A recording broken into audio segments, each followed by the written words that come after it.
ہزاروں سال پہلے کی بات ہے کہ نمرود نام کے ایک بادشاہ کی حکومت تھی۔ اس نے خدا ہونے کا جھوٹا دعویٰ کر رکھا تھا، اور جو اسے خدا نہ مانتا اس پر بہت ظلم و ستم کرتا اور قتل بھی کروا دیتا تھا۔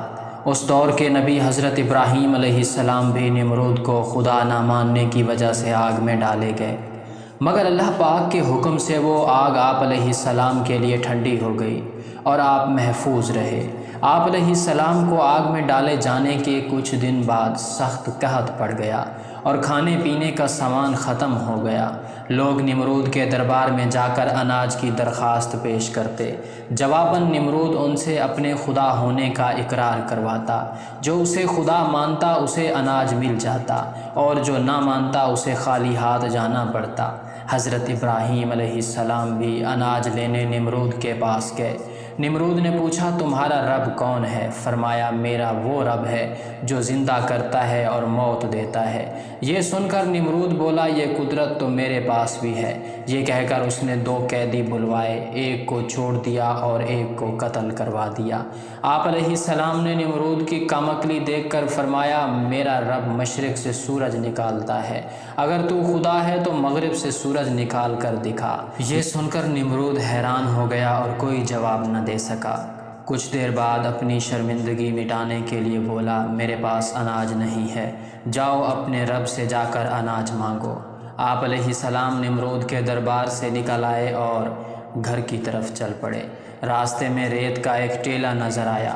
آپ علیہ السلام گھر والوں کو خوش کرنے کے لیے اسی ریت سے ایک تھیلا بھر کر گھر لے آئے اور سو گئے۔ اللہ کی شان دیکھیے کہ آپ کی بیوی حضرت سارہ رضی اللہ تعالی عنہما نے تھیلا کھولا تو وہ آٹے سے بھرا ہوا نکلا۔ انہوں نے فوراً روٹیاں بنائیں اور آپ کو جگایا۔ روٹیاں دیکھ کر آپ علیہ السلام بولے، یہ کہاں سے آئی ہیں؟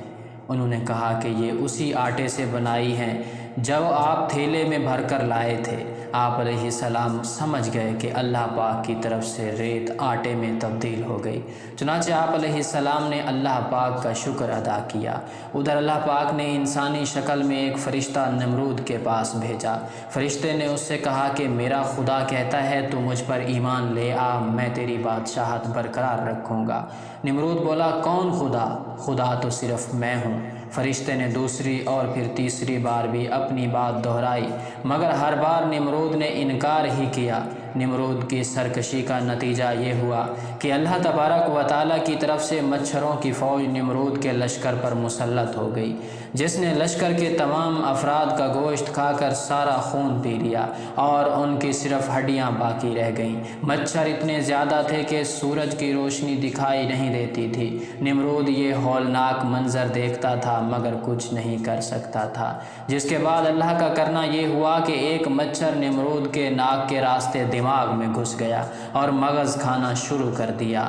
درد کی شدت سے نمرود پاگل ہونے لگا اور اس نے اپنی تکلیف ختم کرنے کے لیے سر پر ڈنڈے لگوانا شروع کر دیے۔